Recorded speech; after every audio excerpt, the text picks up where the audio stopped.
प्रभु यीशु मसीह के सामर्थ्य नाम में हम मांगते हैं। तालियों के साथ है परमेश्वर का हालेलुया, हालेलुया। स्वागत है जीवित परमेश्वर की जीवित हुजूरी में, जहां से आज आप सेम वापस नहीं जाएंगे। आमीन। हमने इस चर्च में एक चीज को देखा और सुना है, और सिखाने के नाते हमारा ये फर्ज बनता है कि आपको हर एक चीज जो है वो बताई जाए, जो परमेश्वर के वचन के अनुसार है, जो उसकी चंगाइयों को, उसके छुटकारे को और उसके साथ अनंत जीवन पाने के लिए जरूरी है। मैं वचन पढ़ूंगा, आप सब इसे ध्यान से सुनेंगे और इसे अपने जीवन में देखेंगे इस वचन के अनुसार, क्योंकि बाइबल दो-धारी तलवार है। और मेरा विश्वास है जब आज ये वचन जो आप अपने जीवनों में आज ग्रहण करेंगे, अपनी उस कमी को जब आप देखेंगे, आप चंगाई क्यों नहीं पा रहे, छुटकारा क्यों नहीं पा रहे, आपके जीवन में बरकत क्यों नहीं पा रहे, वो एक रीजन, एक कारण आज आपको मिलेगा। और मेरा विश्वास है जब आप इस चीज के ऊपर, इस वचन को आज अपने जीवनों में समा लेंगे, उस वचन के अनुसार चलना शुरू करेंगे, वो बरकतें जो आप कई समय से ढूंढ रहे हैं वो आपके पास होंगी। आमीन। मैं वचन पढ़ूंगा, आप सब सुनेंगे। पहला थिस्सलुनीकियों उसकी 5, 12 और 13 आयत को मैं पढ़ता हूं, जिसमें यह लिखा गया है कि और हे भाइयों, हम तुमसे विनती करते हैं कि जो तुम में परिश्रम करते हैं और प्रभु में तुम्हारे अगुवे हैं और तुम्हें शिक्षा देते हैं, उन्हें मानो और उनके काम के कारण प्रेम के साथ उनको बहुत ही आदर के योग्य समझो, आपस में मेल मिलाप से रहो। इसी के साथ इब्रानियों 13 उसकी 7 आयत, जो तुम्हारे अगुवे थे और जिन्होंने तुम्हें परमेश्वर का वचन सुनाया है, उन्हें याद रखो और ध्यान से उनके चाल चलन का अंत देखकर उनके विश्वास का अनुकरण करो। हालेलुया। हमने बहुत जगहों पर यह देखा, कई लोग चंगाइयों को, छुटकारों को और उस बरकत को जो परमेश्वर उन्हें देना चाहता है लेकिन उनके जीवनों में नहीं है, एक कमी के कारण। वचन कहता है कि जो मसीह में आपके अगुवे हैं, जो आपको परमेश्वर का वचन सुनाते हैं, आपके लिए परिश्रम करते हैं, वचन कहता है कि उन्हें आदर के योग्य समझा जाए और जो तुम्हें परमेश्वर का वचन सुनाते हैं उन्हें याद रखो और ध्यान से उनके चाल चलन को देखो कि वो कैसी चाल लोगों में चलते हैं, और जो विश्वास वो रखते हैं उसी प्रकार का विश्वास, उस विश्वास की नकल अपने जीवनों में करो। आमीन।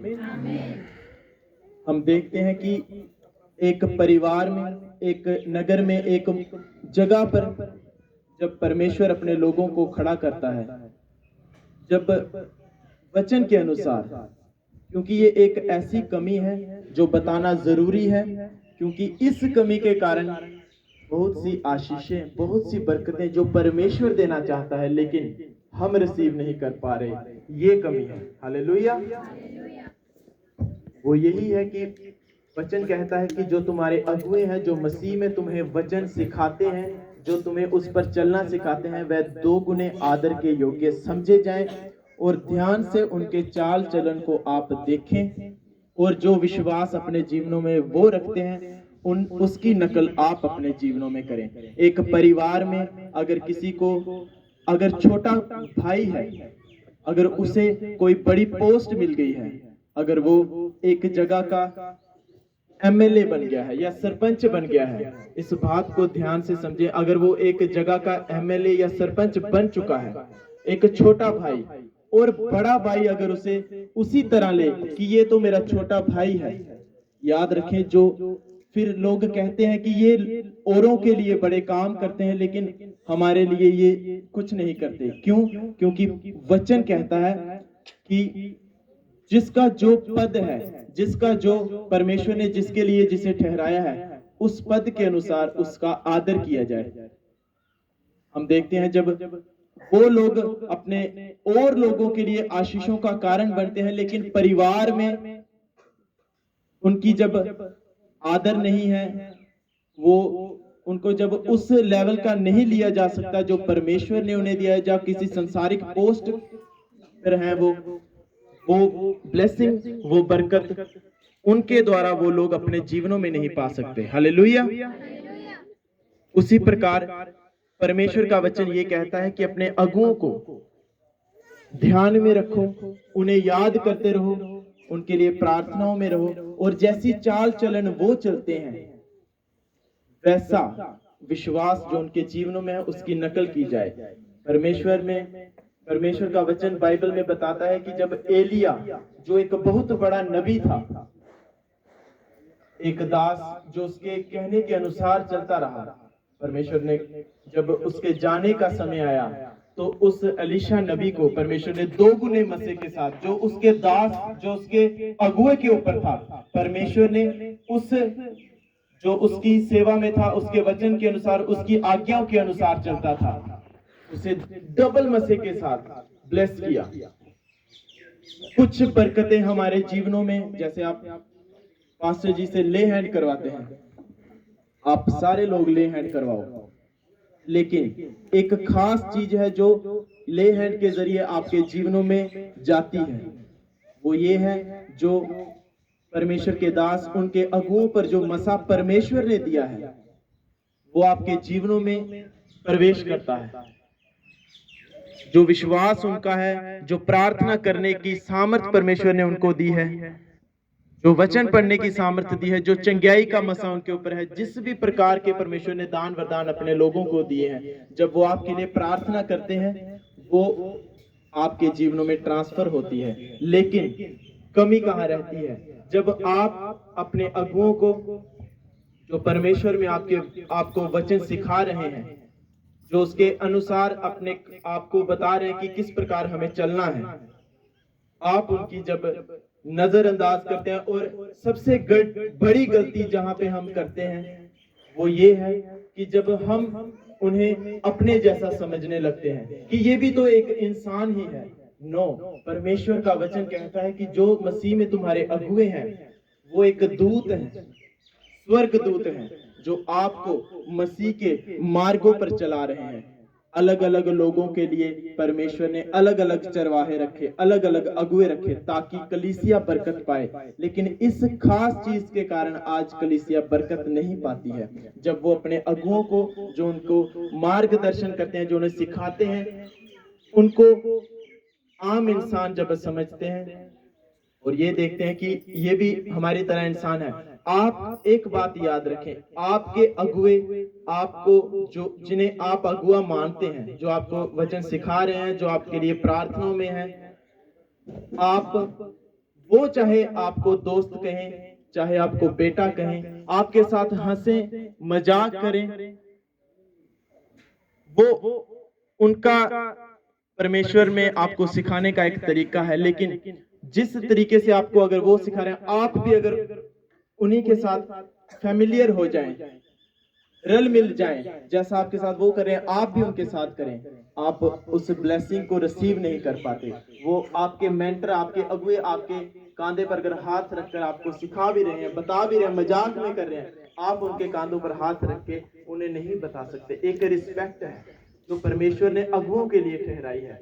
आप अपने जीवनों में देखें कि जो बच्चे स्कूल में टीचर्स की रिस्पेक्ट करते हैं, जब हम स्कूल में पढ़ते थे, आज तक भी हमारे टीचर्स जब हमें दिखते हैं, हम उनसे आज भी डरते हैं, छुपते हैं कि कोई बात हमसे वो पूछे ना। हालांकि हम अपने कामों को कर रहे हैं, वो अपने कामों को कर रहे हैं, जब हम उनसे मिलते हैं वो हमारी भी रिस्पेक्ट करते हैं, लेकिन एक डबल रिस्पेक्ट जो उनके लिए हमारे जीवनों में आज भी है। और हम देखते हैं जो ऐसे बच्चे जिन्होंने उन टीचरों की, अपने अगुओं की, जिन्होंने उन्हें सिखाया, उनकी जिन्होंने रिस्पेक्ट की, वो आज एक अच्छे कामों को कर रहे हैं, अच्छी पोस्ट में अपने अपने लेवल के हिसाब से अच्छे कामों को कर रहे हैं। और जिन्होंने अपने टीचर्स को, आज बहुत सारे ऐसे स्कूल्स में यही चल रहा है कि टीचर्स और जो स्टूडेंट्स हैं वो दोस्त हैं, और वो स्टूडेंट्स भी अब जब उनसे कुछ चीजें पूछी जाए तो वो उस लेवल की नहीं है, और हम हैरान होते हैं कि जब हम पढ़ते थे तो टीचर्स का एक प्रभाव था, जो शिक्षक थे उनका एक प्रभाव था हमारे जीवनों पर। हम डरते थे, उनकी आज्ञाओं को मानते थे। फर्क नहीं पड़ता था कि वो गरीब है या हमसे उम्र में छोटा है या कोई बूढ़ा इंसान है। नो, अगर वो हमारा शिक्षक है तो वो एक आदर के योग्य इंसान है।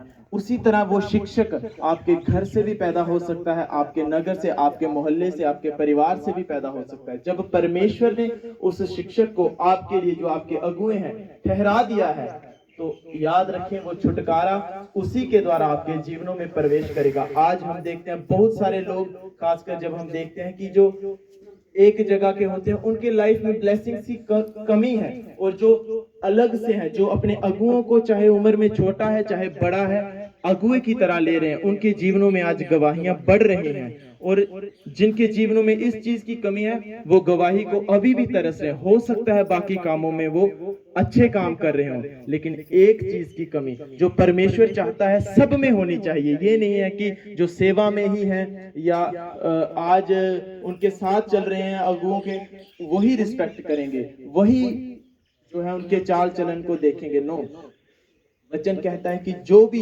परमेश्वर ने आपके लिए अगुए ठहरा दिए हैं, चाहे उम्र में छोटे हैं, बड़े हैं, कद में छोटे हैं, हाइट में लंबे हैं, नो, ये मैटर नहीं करता। आदर के योग्य होने चाहिए। क्यों? क्योंकि वो आपको परमेश्वर के मार्गों पर चलना सिखा रहे हैं, आपकी कमियों को आपको दर्शा रहे हैं और आपको परमेश्वर के वचन के अनुसार चलाने के लिए सिखा रहे हैं। और बाइबल कहती है कि जो बुद्धिमान की संगति करता है वो भी बुद्धिमान हो जाता है। हालेलुया। तो संगति का एक ये भी प्रभाव है। और बाइबल ये भी कहती है कि लोहा लोहे को चमका देता है, और उसी तरह बुद्धिमान व्यक्ति भी एक मूर्ख इंसान को भी, अगर वो बुद्धिमान की संगति में आता है तो वो उसे भी चमका देता है। आमीन। तो ये एक बहुत बड़ी कमी जो हमने अपने जीवनों में देखी। आज भी जब परमेश्वर के दास मुझसे कोई भी बात कहते हैं, चाहे वो किसी भी तरह की हो, लेकिन मुझे पता है कि वो इस टाइम से निकल चुके हैं जहां से अभी मैं निकल रहा हूं। उनकी बातों को मैं सुनता हूं, चाहे मेरे संसार का ज्ञान कुछ भी कहे, लेकिन मैं उन्हें फॉलो करता हूं। ऐसी कभी कोई बात नहीं हुई कि उन्होंने कोई बात कही और हमने काटी। वो आज जो भी कहते हैं, हाँ, हम अपने समय के अनुसार, जैसे मीटिंग से या कोई और काम है, जैसे चर्च के रिलेटेड काम है, जब वो कहते हैं तो हम उनसे सुनते हैं और वही करते हैं। लेकिन जब हमें समय नहीं मिल रहा है तो हम समय को एडजस्ट करके उन कामों को करते हैं। वो आगे एक इस चर्च को चलाने के बाद, लेकिन जब वो वचन की बात कहते हैं, हो सकता है मेरे दिमाग में वो कोई बात कह रहे हो लेकिन मैं उससे अच्छा सोचूं, लेकिन नहीं, जो परमेश्वर के दास मुझे सिखा रहे हैं, मैं जानता हूं मेरी बरकत इन्हीं से मैंने पाई, अपने अगुओं से हमने पाई है। क्योंकि आज अगर हम देखेंगे कि हम कोई बड़े कामों को करने लग पड़े हैं, लेकिन याद रखें वो सोर्स, वो नलके से पानी आया कहां से? जिस नलके से हमने पानी पिया, अपने अगुओं से। आज अगर हम उनकी ना सुनते, उनके द्वारा, बेशक हमने बाइबल आज पढ़ ली, लेकिन बाइबल का वचन हमारे तक पहुंचाने वाले, परमेश्वर कहता है, एक जरिया बनता है, वो हमारे अगुए हैं जो हमें परमेश्वर का वचन सिखाते हैं, उन पर चलना सिखाते हैं। और आज जो भी बरकतें, जो भी आशीषें, जो भी स्थान आज परमेश्वर ने हमें दिया, उसमें एक बड़ा और अहम रोल हमारे अगुओं का है, हमारे मेंटर्स जो हमें परमेश्वर का वचन सुनाते हैं, सिखाते हैं। तो वचन यही कहता है कि ये हमारे जीवनों में एक बहुत बड़ी कमी है, बहुत बड़ा एक ड्रॉबैक है कि हमें पीछे ले जाने के लिए एक कमी है कि हम अपने अगुओं के चाल चलन को अगर ना देखते हैं। दुख मुसीबत उनके जीवनों में भी आती है जो आपके अगुए हैं, लेकिन वही हमें चीज उनसे सीखनी है कि जब उनके जीवन में दुख है, परेशानी है, वो क्या करते हैं उस समय में। बाइबल कहती है अपने अगुओं का उसी विश्वास के अनुसार नकल की जाए, जैसे वो उन दुखों हालातों में से निकलकर बाहर आ जाते हैं, उसी प्रकार हमें भी उनकी नकल करनी है कि वो कौन से वचनों को पढ़ते हैं, वो कैसे प्रार्थना करते हैं।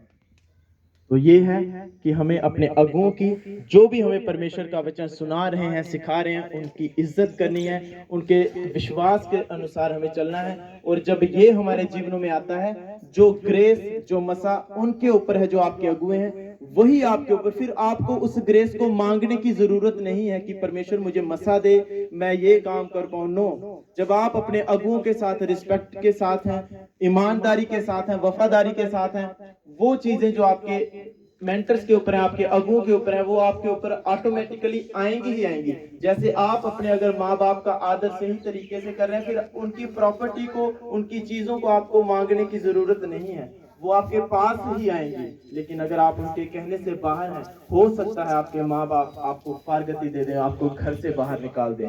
हालेलुया। तो ये एक बहुत बड़ी जिम्मेवारी हमें आज लेनी है। चाहे आपके मेंटर्स, अगुए आपको 50 बार क्यों ना बुलाएं, किसी बात के लिए हमें फॉलो करनी है, बिना किसी सवाल के, बिना किसी जवाब के। अगर वो गलत कह रहे हैं, वो परमेश्वर और उनका मामला है, हम उसमें एंटर नहीं कर सकते। हमें अपने अगुओं की चलनी। आज जो भी बरकतें, जो भी आशीषें आपने, मैंने पाई हैं, वो एक सोर्स हमें मिला, एक सोता हमें मिला, जो परमेश्वर ने हमारे लिए अगुओं के ठहराया। हालेलुया।